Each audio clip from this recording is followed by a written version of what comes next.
Olá pessoal, o lip lift é uma técnica com alto grau de previsibilidade? Essa é uma pergunta que a gente deve se fazer antes de trilhar dentro dessa modalidade terapêutica. A gente tem que ter certeza que essa técnica vai trazer benefícios para o paciente e o objetivo desse vídeo é trazer luz a essa pergunta. E a resposta é sim. O lip lift é uma técnica cujos resultados são extremamente previsíveis. Podemos prever e antecipar os resultados, logicamente que ressalvadas as condições biológicas do paciente, ou seja, nós temos que selecionar bem o nosso paciente. E é possível, se for necessário, revisar casos com absoluta segurança, atingindo os objetivos planejados desde o diagnóstico inicial, ou mesmo mudar o planejamento, majorando o resultado e sempre evitando cicatrizes. Que é uma coisa importante, você pode revisar um paciente mesmo antes dos 12 meses e continuar tendo resultados interessantes sem cicatrizes, desde que você observe os passos cirúrgicos preconizados dentro da técnica. Vamos falar sobre o caso clínico que selecionamos para a discussão, falando sobre o diagnóstico e planejamento. Então essa é a paciente. De cara, a gente percebe que a paciente tem um filtro longo, que na verdade era a queixa dela principal, e o que determina se nós vamos fazer o lip lift direto ou indireto é o contorno de definição labial superior, que nesse caso ela tinha. Ela tinha um bom contorno e uma boa definição labial. Tá? Inclusive um filtro também interessante. O que ela não tem aqui? Ela não tem uma boa exposição do vermelhão e nem volume labial superior. E com o lip lift indireto, a gente consegue everter esse lábio e ao mesmo tempo fazer lift. Então a gente diminui o filtro e everte o lábio. O que a gente não consegue com o lip lift? Que isso é uma coisa que tem que ficar claro, a gente não consegue ter volume. Se ela não tinha volume antes, ela não vai ter depois. Volume depois a gente faz com preenchedor. Nesse tópico, nós vamos discutir sobre uma coisa que é pouco falada, que é a proporção do terço inferior de face. Porque não adianta muito você fazer uma cirurgia labial aqui e ter uma proporção de terço superior ruim. Né? Para isso, o que a gente faz para a gente ter uma ideia melhor da proporção do terço superior? A gente vai definir pontos bem específicos, que é o ponto subnasal, o estômio e o mênton. Então nós traçamos uma linha do ponto subnasal ao estômio, que vai se chamar uma linha SNST, e uma linha do estômio ao mênton, que vai se chamar STME.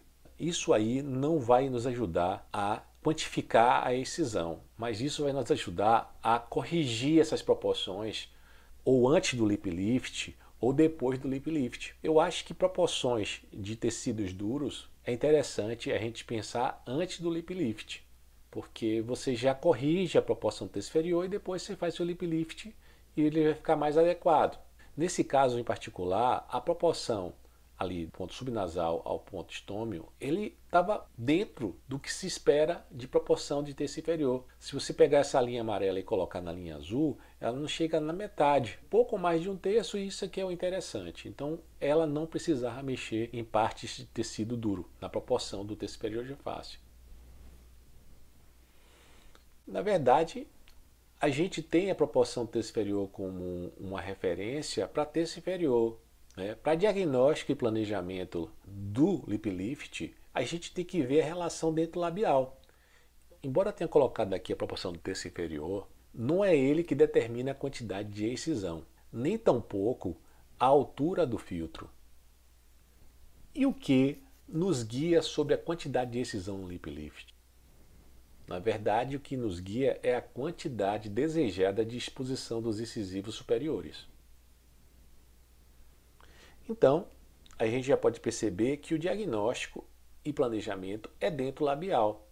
Não dá para a gente deixar de observar a referência que é o posicionamento dos incisivos superiores no lip lift. Na verdade, a pergunta é: quanto eu quero de exposição dos incisivos superiores?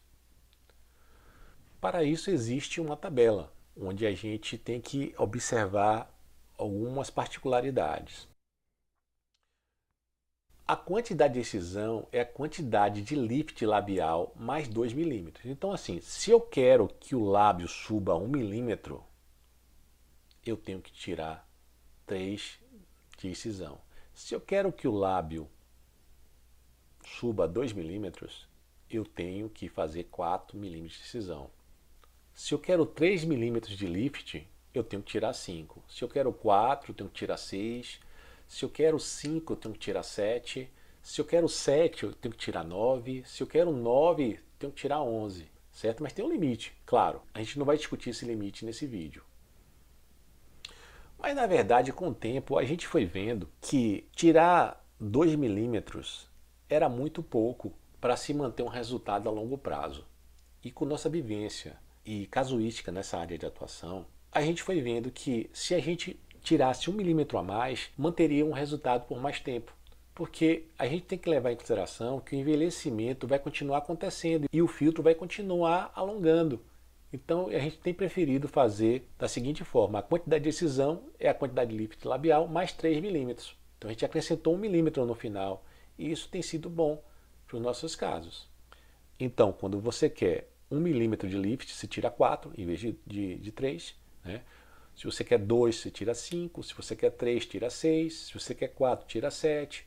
Se você quer 5, você tira 8. Se você quer 7, você tira 10. Se você quer 9, tira 12. É dessa forma que a gente pensa hoje. E a paciente nos falou que queria fazer o lip lift, mas queria um resultado discreto.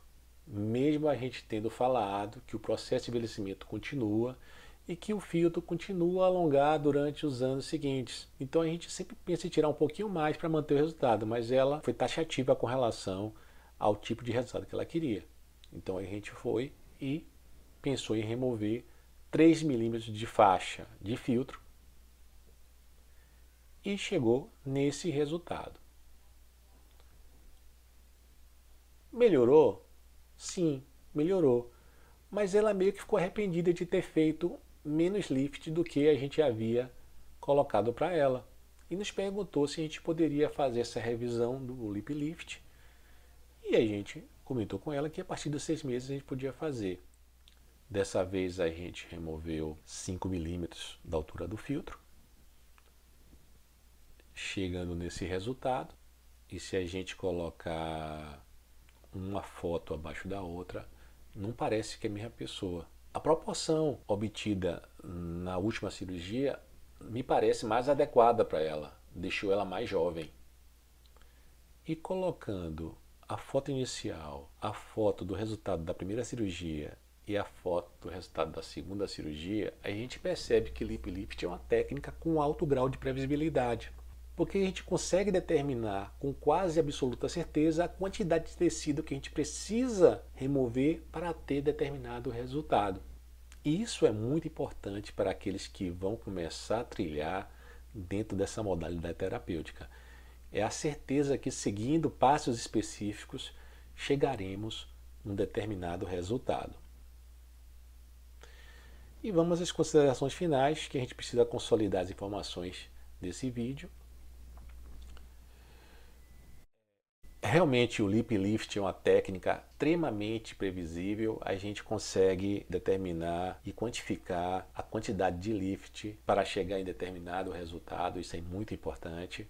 E a gente também tem que observar a homeostase do paciente. Eu sempre tento operar os pacientes que têm uma classificação ASA 1 ou 2. 3 eu já fico pensando se ele vai realmente cicatrizar adequadamente. A chave mais importante para determinar a quantidade de excisão é o diagnóstico e planejamento dentro-labial.